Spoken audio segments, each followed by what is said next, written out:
জি, ধন্যবাদ। ইতিমধ্যেই কিন্তু স্বাস্থ্যমন্ত্রী কুষ্টিয়া জেনারেল হাসপাতালে প্রবেশ করেছেন এবং জেনারেল হাসপাতালের যিনি তত্ত্বাবধায়ক তার সাথে কথা বলেছেন, এবং কথা বলার পরে কিন্তু তিনি এখনই মাত্র কিন্তু হাসপাতালের যে আসলে রান্নাঘর রয়েছে, যে রান্নাঘর থেকে কিন্তু আসলে হাসপাতালে ভর্তিকৃত রোগীদের খাবার রান্নাঘরে তিনি সরজমিন পরিদর্শন করছেন এবং সেই রান্নাঘরের পরিবেশ, খাবারের গুণগত মান সহ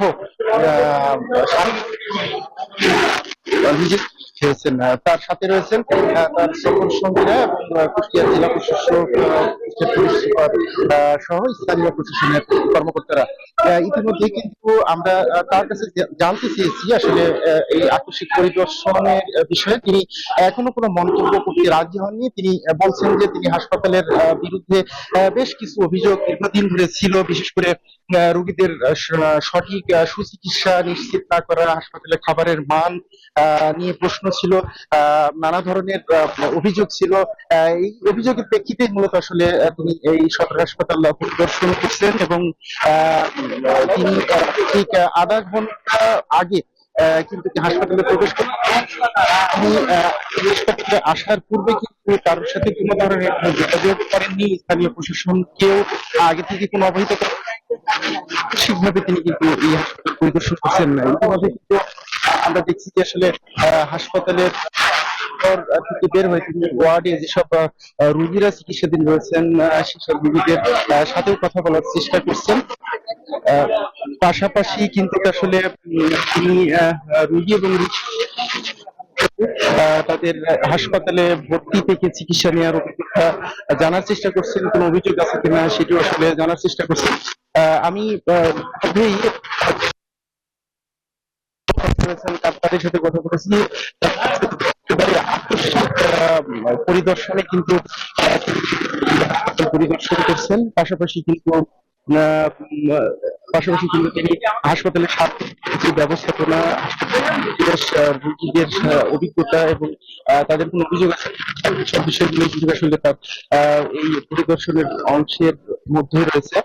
ইতিমধ্যে কিন্তু তিনি হাসপাতালের যিনি তত্ত্বাবধায়ক আছেন তার সাথে কথা বলছেন এবং সার্বিক বিষয় কিন্তু আসলে তিনি জানার চেষ্টা করছেন। পাশাপাশি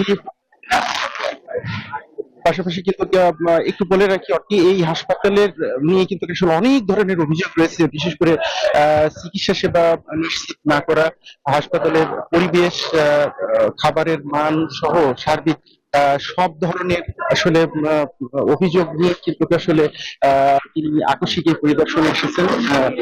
পাশাপাশি কিন্তু স্থানীয় প্রশাসন কর্মকর্তা, বিশেষ করে কুষ্টিয়ার সিভিল সার্জন, উপজেলা স্বাস্থ্য পরিবার কর্মকর্তা সহ হাসপাতাল তত্ত্বাবধায়ক ভারপ্রাপ্ত আরএমও সবাই কিন্তু তার সাথে রয়েছেন এবং তিনি সবার কাছ থেকেই আসলে জানার চেষ্টা করছেন হাসপাতালের সার্বিক যে ব্যবস্থাপনা রয়েছে সেসব বিষয়ে।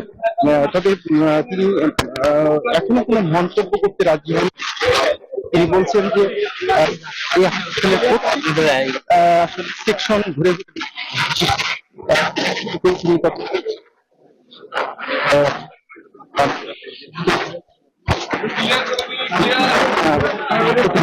হাসপাতালে যে ভর্তিকৃত রোগী রয়েছেন সেই ওয়ার্ডে কিন্তু প্রবেশ করলেন। অর্থাৎ আমরা যতটুকু জানতে পারছি যে তিনি এই হাসপাতালের সার্বিক বিষয়গুলোই কিন্তু আসলে তার এই সফর বা এই পরিদর্শনের অংশ হিসাবে